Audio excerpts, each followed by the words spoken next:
This is Resonance 104.4 FM. Flipping marvellous. How you doing? I'm Nick Hennegan. This is Literary London, also on bohemianbritain.com. And although I say Literary London, guess what? I'm still in Wales. Oh, yes, land of my fathers and all that kind of stuff, and grandfathers and other relatives and caravans. But anyway, I won't go there. We'll go here. Next month is Dylan Thomas Day, and we're going to be doing a bit more about the Welsh Wizard later on. But I thought I'd share a few holiday experiences. Mine tend to be more, well, alcoholic than Dylan's were while he was in Wales. Although, of course, he's known for his boozing habits. And I'll tell you the truth about what really happened to Dylan Thomas. Why he died at the tender age of 39. I'll tell you the truth about that, because I know. Oh, yes, I know. I'll tell you that another time. Because what we are going to do now is we're going to look at going on holiday. I go to Aberystwyth, which is a lovely town on the west coast of Wales, and literally was walking past this house with some, it looked a bit odd because with these sort of barrels outside. Anyway, turns out to be a craft ale pub. So, as you do, oh yes, I walked inside and I had a chat with the trusty barman and ended up drinking a 1,000-year-old recipe for pale mead. More of that later.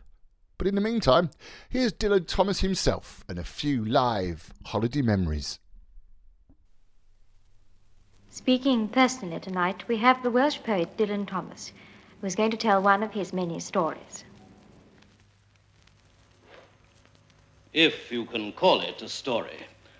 There's no real beginning or end, and there's very little in the middle.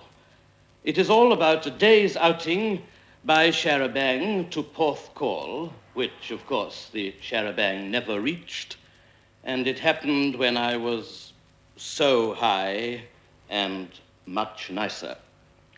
I was staying at the time with my uncle and his wife. Although she was my aunt, I never thought of her as anything but the wife of my uncle, partly because he was so big and trumpeting and red-hairy and used to fill up every inch of the hot little house like an old buffalo squeezed into an airing cupboard, and partly because she was so small and silk and quick and made no noise at all as she whisked on padded paws about, dusting the china dogs, feeding the buffalo, setting the mousetraps which never caught her.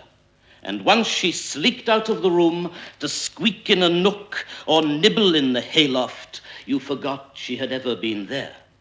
But there he was always, a walloping hulk of an uncle, his bracers straining like hawsers, cramped behind the counter of the tiny shop at the front of the house, and breathing like a brass band, or guzzling and blustery in the kitchen over his gutsy supper, too big for everything except the great black boats of his boots. As he ate, the house grew smaller. He billowed out over the furniture, the loud check meadow of his waistcoat littered as though after a picnic with cigarette ends, peelings, cabbage stalks, birds' bones, gravy. And the forest fire of his hair crackled among the hooked hams from the ceiling. She was so small she could hit him only if she stood on a chair, and every Saturday night at 10:30 he would lift her up under his arm onto a chair in the kitchen so that she could hit him on the head with whatever was handy, which was always a china dog. On Sundays, and when pickled, he sang high tenor and had won many cups. The first of the annual outing I heard was when I was sitting one evening on a bag of rice behind the counter under one of my uncle's stomachs, reading an advertisement for sheep dip, which was all there was to read. The shop was full of my uncle, and when Mr. Benjamin Franklin, Mr. Weasley, Noah Bowen, and Will Sentry came in, I thought it would burst. It was like all being together in a drawer that smelt of cheese and turps and twist tobacco and sweet biscuits and snuff and waistcoat. Mr. Benjamin Franklin said that he had collected enough money for the Char-a-Bang and 20 cases of pale ale and £1 apiece over that he would distribute among the members of the outing when they first stopped for refreshment. And he was about sick and tired, he said, of being followed by Will Sentry. All day long, wherever I go, he said, he's after me like a collie with one eye. I got a shadow of my own, an underdog. I don't need no Tom, Dick, or Harry pursuing me with his dirty muffler on. It's only oily, Will Sentry said. I got a bicycle. A man has no privacy at all, Mr. Franklin went on. I tell you, he sticks so close, I'm afraid to go out the back in case he sits down in my lap. It's a wonder to me, he said, he don't follow me into bed at night. Wife won't let, Will Sentry said. And that started Mr. Franklin off again, and they had to calm him down by telling him that Will Sentry didn't really mean it. Don't you mind old Will Sentry, no harm in old Will. He's only keeping an eye on the money, Benji. Aren't I honest? Asked Mr. Franklin in surprise. There was no answer for some time. Then Noah Bowen said, you know what the committee is. Ever since Bob the Fiddle, they don't feel safe with a new treasurer. Do you think I'm going to drink the outing funds like Bob the Fiddle did? Said Mr. Franklin. You might, said my uncle slowly. I resign, said Mr. Franklin. Not with our money you won't, Will Sentry said.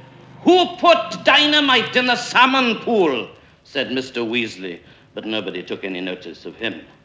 And after a time, they all began to play cards in the thickening dusk of the hot, cheesy shop. And my uncle blew and bugled whenever he won, and Mr. Weasley grumbled like a dredger, and I fell to sleep in the gravy-scented mountain meadow of Uncle's waistcoat. On Sunday evening, after Bethesda, Mr. Franklin walked into the kitchen where my uncle and I were eating sardines with spoons from the tin because it was Sunday and his wife would not let us play drafts. She was somewhere in the kitchen, too. Perhaps she was inside the grandfather clock, hanging from the weights and breathing. Then, a second later, the door opened again, and Will Sentry edged into the room, twiddling his hard, round hat. He and Mr. Franklin sat down on the settle, stiff and mothballed and black in their chapel and funeral suits. I brought the list, said Mr. Franklin, every member fully paid. You ask Will Sentry. My uncle put on his spectacles, wiped his whiskery mouth with a handkerchief big as a Union Jack, laid down his spoon of sardines, took Mr. Franklin's list of names, removed the spectacles so that he could read, and then ticked the names off one by one. Enoch Davis, aye, he's good with his fists, you never know. Little Gerwine, very melodious bass. Mr. Cadwallader, that's right, he can tell opening time better than my watch. Mr. Weasley, oh, of course, he's been to Paris. Pity he suffers so much in the Charabang. Stopped us 9 times last year between the Beehive and the Red Dragon. Noah Bowen, very peaceable. He got a tongue like a turtle dove. Never an argument with Noah Bowen. Jenkins, Lacher, keep him off economics. It cost us a plate glass window, 10 pints for the sergeant. Mr. Jarvis, very tidy. He tried to put a pig in the Shara, Will Sentry said. Live and let live, said my uncle. Will Sentry blushed. Sinbad, the sailor's arms, got to keep in with him. Old O. Jones. Why old O. Jones, said Will Sentry. Old O. Jones always goes, said my uncle. Cuthbert, Johnny Fortnight, now there's a card, said my uncle, looking at the list again. He whistles after women, Will Sentry said. So do you, said Mr. Benjamin Franklin, in your mind.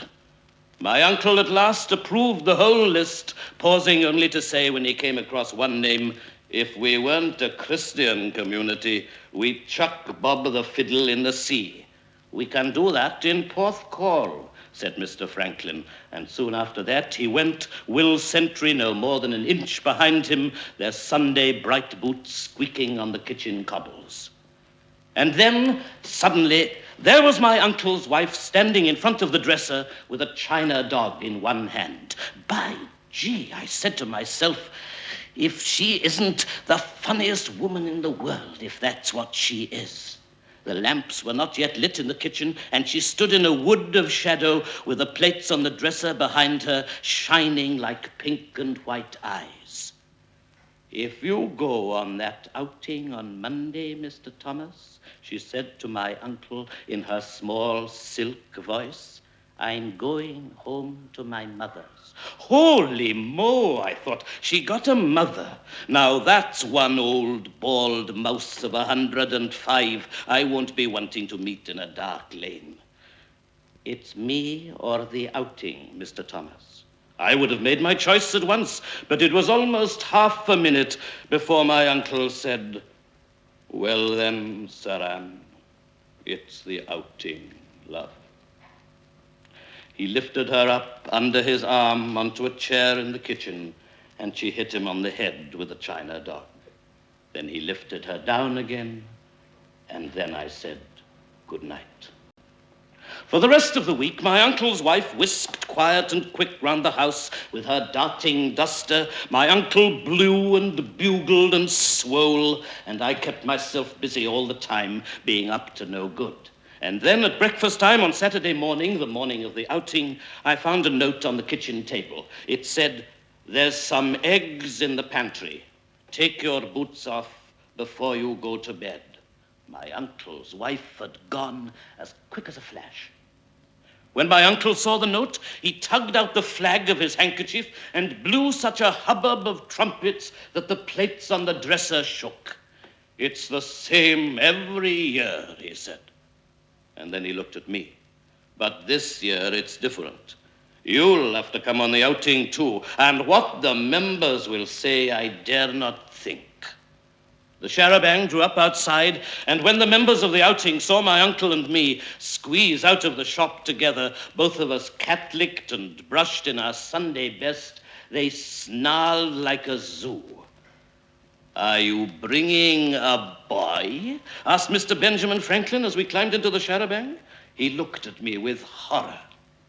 Boys is nasty, said Mr. Weasley. He hasn't paid his contributions, Will Sentry said. No room for boys. Boys get sick in charabancs. So do you, Enoch Davis, said my uncle. Might as well bring women. The way they said it, women were worse than boys. Better than bringing grandfathers. Grandfathers is nasty too, said Mr. Weasley. What can we do with him when we stop for refreshments? I'm a grandfather, said Mr. Weasley. 26 minutes to opening time, shouted an old man in a Panama hat, not looking at a watch. They forgot me at once. Good old Mr. Cadwallader, they cried, and the charabanc started off down the main village street. A few cold women stood at their doorways, grimly watching us go. A very small boy waved goodbye, and his mother boxed his ears. It was a beautiful August morning. We were out of the village and over the bridge and up the hill towards Steeple Hat Wood when Mr. Franklin, with his list of names in his hand, called out loud, Where's old O. Jones? Where's old O? We've left old O behind. Can't go without old O. And though Mr. Weasley hissed all the way, we turned and drove back to the village where, outside the Prince of Wales, old O. Jones was waiting patiently and alone with a canvas bag. I didn't want to come at all, said old O. Jones as they hoisted him into the charabanc and clapped him on the back and pushed him into a seat and stuck a bottle in his hand. But I always go. And over the bridge and up the hill and under the deep green wood and along the dusty road we wove, slow cows and ducks flying by until, Stop the bus, Mr. Weasley cried. I left my teeth on the mantelpiece. Never you mind, they said. You're not going to bite nobody. And they gave him a bottle with a straw. I might want to smile, he said. Not you, they said. What's the time, Mr. Cadwallader? 12 minutes to go, shouted back the old man in the Panama, and they all began to curse him. The charabanc pulled up outside the Mountain Sheep, a small, unhappy public house with a thatched roof like a wig with ringworm. From a flagpole by the gents' fluttered the flag of Siam. I knew it was the flag of Siam because of cigarette cards. The landlord stood at the door to welcome us, simpering like a wolf.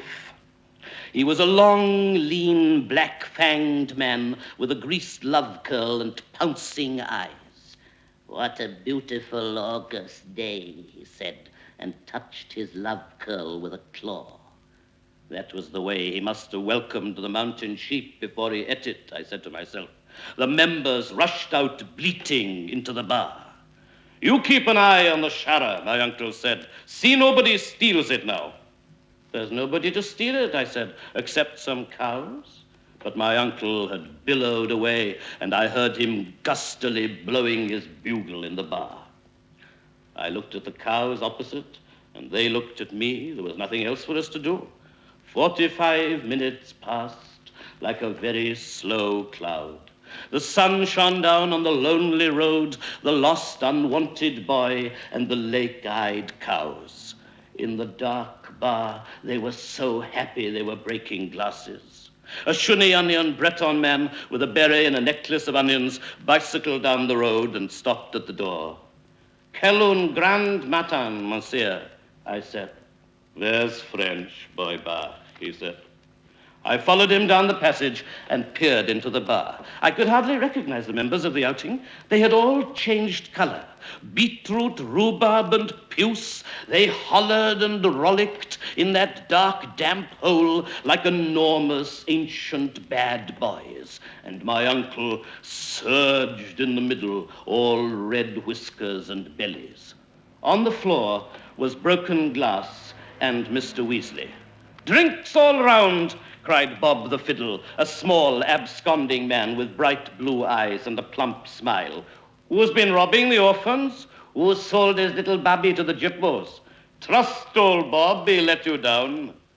"You will have your little joke," said Bob the Fiddle, smiling like honey. "But I forgive you, boys." Out of the fug and babel I heard, "Come out and fight." "No, not now, later." "No, now when I'm in a temper." Look at Will Sentry. He's proper snobbled. Look at his willful feet. Look at Mr. Weasley lording it on the floor.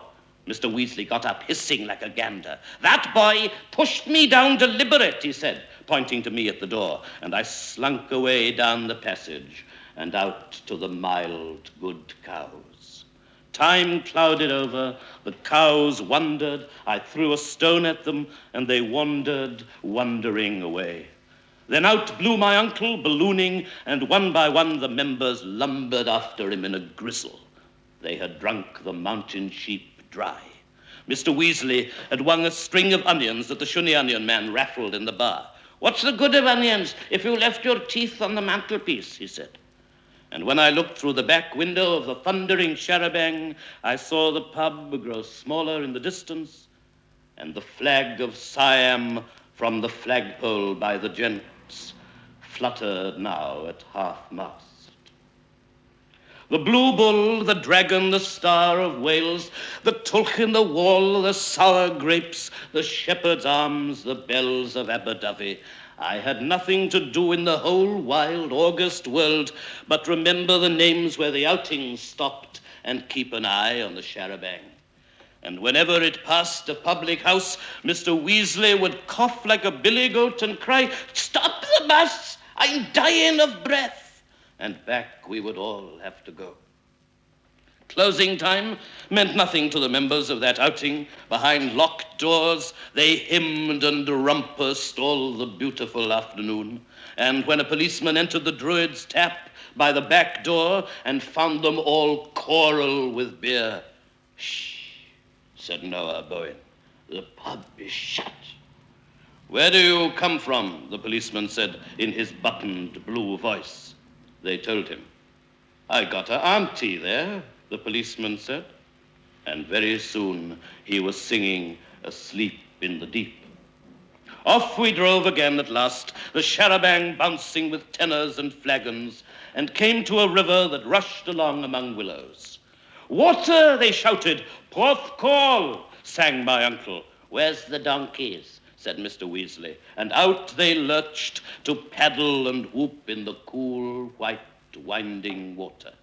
Mr. Franklin, trying to polka on the slippery stones, fell in twice. "Nothing is simple," he said with dignity as he oozed up the bank. "It's cold," they cried. "It's lovely. It's smooth as a moth's nose. It's better than Porthcawl."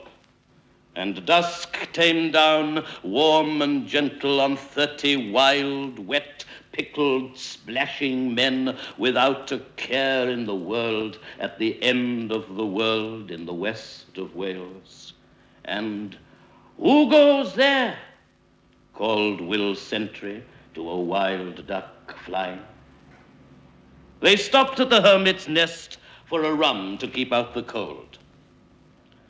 "I played for Aberystwyth in 1898, said a stranger to Enoch Davis. "Liar," said Enoch Davis. "I can show you photos," said the stranger. "Forged," said Enoch Davis. "And I'll show you my cap at home." "Stolen." "I got friends to prove it," the stranger said in a fury. "Bribed," said Enoch Davis. On the way home, through the simmering moon-splashed dark, old O. Jones began to cook his supper on a primus stove in the middle of the charabanc. Mr. Weasley coughed himself blue in the smoke. "Stop the bus," he cried. "I'm dying of breath." So we all climbed down into the moonlight. There was not a public house in sight. So they carried out the remaining cases and the primus stove and old O. Jones himself, and took them into a field and sat down in a circle in the field and drank and sang while old O. Jones cooked sausage and mash and the moon flew above us.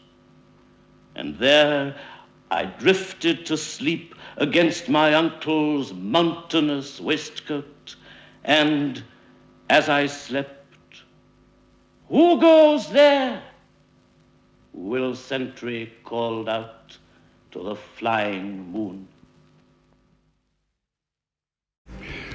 This is Literary London on 104.4 FM, also on bohemianbritain.com, don't forget. And I'm still in Wales, Welsh Wales. Yes, land of my fathers and my grandfather and various other people. And I was walking through Aberystwyth, as you do, and came across a house, which is actually a public house. And I've gone inside, and it's quite a specialised kind of beer public house. I've now just jumped on the barman, not literally, of course, but metaphorically. If you'd like to introduce yourself and say where we are. So I'm Chris. I'm a barman at Bottle and Barrel. We're sort of like a craft beer pub in sunny Aberystwyth. Not usually that sunny, but yeah. It has been this week, actually. It's been lovely. And I mean, I've been into a few pubs, as you can probably tell, and this is quite unique. I mean, for a start, I've not heard of any of the beers on here. I mean, I'm sure you've got some of the regulars, but that's not what people come here for. Just run through some of the beers on this list. So we've got quite a few like craft beers and stuff. So we go run anything from like all the way from Pilsner to stouts to IPAs. We've got like at the moment we've got a crazy one, like a barrel-aged birch sour porter. Absolutely amazing, kind of medicinal, but not the kind of flavour you'd ever get in a regular pub. And you've just given me a sample, and I can attest to that. It's very dark, and yeah, I'm not sure I could drink pints of it there. No, but we do 2/3, we do thirds, we do different. We do tasting flights as well, if of a quarter pints. So I've never come across that before. This is something, well, I suppose it must happen, elsewhere, but I've never come across it before. And that presumably is the whole point of being here. A dog's just running. The whole point of being here anyway, with the range of the beers that you've got. What else is on the menu? So I've got one of my favourites right now. We've got a Canadian breakfast stout. At 11%, it tastes and it almost feels like maple syrup on your pancakes. It's absolutely amazing stuff. I might have to have a try of that later on. And so you've got 1, 2, 3, 4, 5, 6, 7... So we've got 16 taps, plus about 300 different beers in fridges all around us. But I can't name all them. No, I'm not surprised. I mean, it's a very colourful experience as well, I have to say, even for non-beer drinkers. Have you got a favourite? Oof, my favourite. Oh, that's going to be difficult. I suppose my favourite one would have to be, right now, Pyjama Republic by Bluestone. A fantastic wheat beer, kind of banana-y, kind of, it's like pale. It's lovely stuff. And where's it made? Is it locally made? You know? No, so it's made in South Wales. Yeah. Oh, that's kind of fairly local. Oh, local for here. Local for Yeah, here. I suppose it is. And even the bar's incredible. It's kind of, what is it like? It's a log of oak with bits missing. So it's oak burr set in resin from a field of about 50 miles away. It's sort of like it's done in situ, slowly built up and up and up. So it's like got light shining through it. It's a lovely piece of furniture. Incredible. And what are your regulars like here? Be kind of aficionados. I can't see. I've only had a slip of that as well. Aficionados. Oh, we've got great regulars, and they know good beer and they know bad beer, and they're not afraid to tell you. Because it started, you're too young to remember, but I remember years ago when Cameras started the campaign for real ale, was a kind of a resistance against the kind of the mass-produced stuff that was coming from all over the place. And this seems almost like a next level. Yeah, this is again, it's a bit further than real ale. A lot of this stuff is like it's on the keg. It's like all going all sorts of different crazy directions that like often real ale kind of narrows down a bit. So here the people aren't afraid to experiment. We've got a pina colada pale ale, for example. That's incredible, yeah. Or let me see. I noticed it's called Rupert Holmes as well. There's a yeah. song, of course. Yeah, indeed. Yeah. This is a reference to that. Yeah, and you've got gluten-free ales as well. All sorts. So like whatever flavour you want, we can try and provide. We've got local like mead as well, made 2 miles away from here, with meads like alcohol with honey. I say it's a very old thing, isn't it, mead? I mean, sort of pre-beer as we know it. Oh yeah. It goes back thousands and thousands of years. It's so sugary. It's easy to get it to ferment and turn into something you'd want to drink. Yeah. That's brilliant. I've actually got a half which I'm going to try. And I must just ask you, because I mean, you're obviously, you know your stuff here. I mean, I know you, when I say just the barman, it's not like the owner or anything. Has your beer story started before you worked here? Or yeah, before I worked here, I was a regular here. Brilliant. It's probably half how I got the job. But, I drank enough beer and then, I think but it's all about, you don't have to know about beer. It's more about personality and being friendly. And just not being a grumpy publican. Yeah. Well, I've never come across any of them. He said, coughing into his collar. And so, if we want to know any more, because presumably, it's just this pub in Aberystwyth? So we've got 2 pubs in Aberystwyth right now. So there's Bottle and Barrel, and we've got our latest pub we've just opened called Bank Vault, which has got good beer, maybe slightly smaller selection, but focused more around live music, folk music, jazz, bluestone, bluegrass. Yeah. Oh, how fantastic! And it's a small company. Then you're not a multinational. No. Completely like local companies, small business. Like support your local businesses, guys. Yeah. Don't go to Wetherspoons. That's right. I've heard about that. Yes. I don't think you get anything like this in the Spoons, to be honest. And if anyone wants to know any more about you, where's the best place? Presumably you're online. So we're online. So just Google Bottle and Barrel Aberystwyth, and we're all over social media. You'll find us. Brilliant. Oh, well, thanks for your time. I can't believe I'm going to have a whole half of mead now. Oh, God, that is good. So, yes, all right, on that note, thanks very much for your time. Thank you very much. And you've obviously got to come to Aberystwyth to sample this. But if not, bung me a tenner and I'll tell you all about it, if I can remember. No, it'll be fine, of course. I'm Nick Hennegan, this is Resonance 104.4 FM, and, of course, we're also on literarylondon.com. I'm off to the bar. It all ended up okay. Yes, I drank me mead. I felt like an ancient Briton. I'd have been a Celt, wouldn't I, back then? 1,000-year-old recipe. But thanks very much to the pub for their help. And thanks very much to Dylan Thomas as well for being, well, Dylan Thomas. Yeah, so I finished my drink. All's well that ended well. And I had a great time in Wales. If you get a chance, go see Wales. Cymru on Bath. I think I've said that wrong, but it's a lovely place anyway. That's it for me and from Dylan Thomas. I'll see you next time. I'm Nick Hennegan. This is Literary London on bohemianbritain.com and also, of course, chiefly on Resonance 104.4 FM.